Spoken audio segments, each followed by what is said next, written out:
To get started with my friendship bracelet, I need to select the colors that I want to be using. I've picked out this yellow, pink, and green, but even though I'm only using 3 colors, you can choose as many colors as you would like. I've already pulled out my yellow and my pink, so now I need to get my green.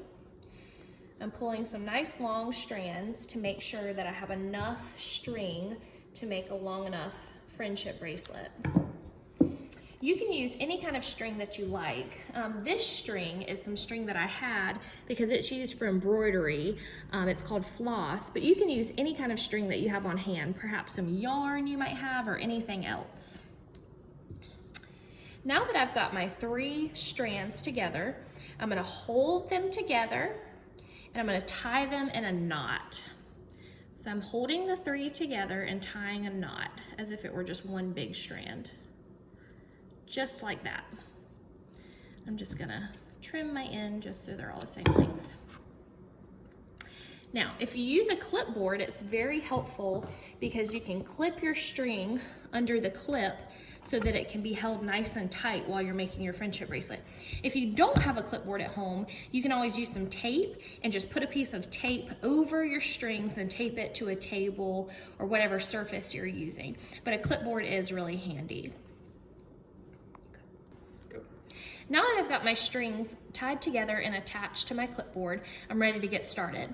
I'm gonna start with the color green. So I'm gonna take this green thread and I'm gonna pull it out to the side. So in my left hand, I've got my yellow and pink string, and in my right, I've got my green string. I'm right-handed, so if you're left-handed, it would probably be the opposite way. It would be the easiest for you to do it. You would have your pink and your yellow in your right hand, and your green in your left hand.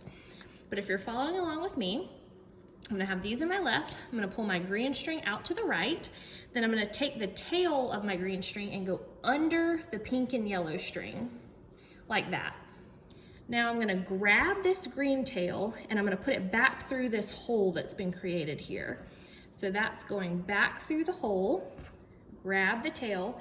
So basically what I've done there is tied a knot or a loop around my pink and yellow strings, and then I'm gonna pull it nice and tight all the way up to the top, nice and tight.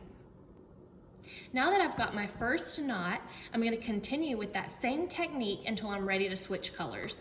So like I said, I'm gonna keep using my green and I'm gonna use that same technique, and I've decided I'm gonna do 10 of these knots. So I've already got 1, so this is number 2. Pull it all the way tight. And this is gonna be number 3. Again, just to show you nice and clearly, we're gonna go take the tail back through that hole.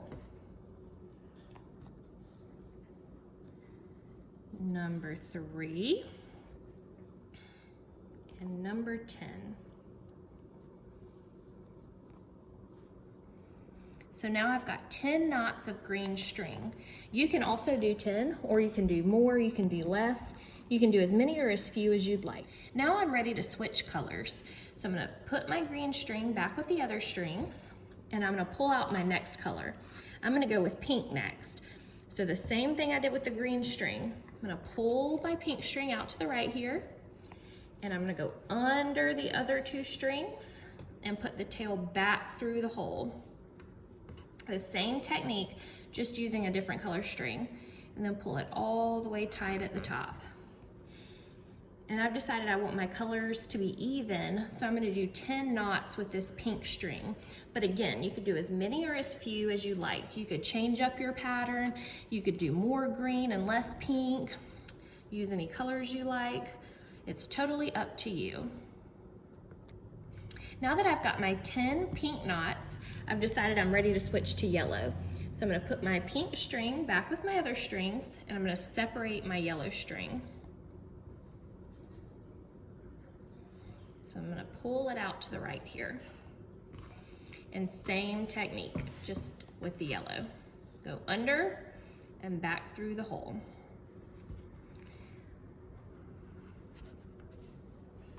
And I'm gonna keep going until I've done that 10 times, and I've got 10 of those knots.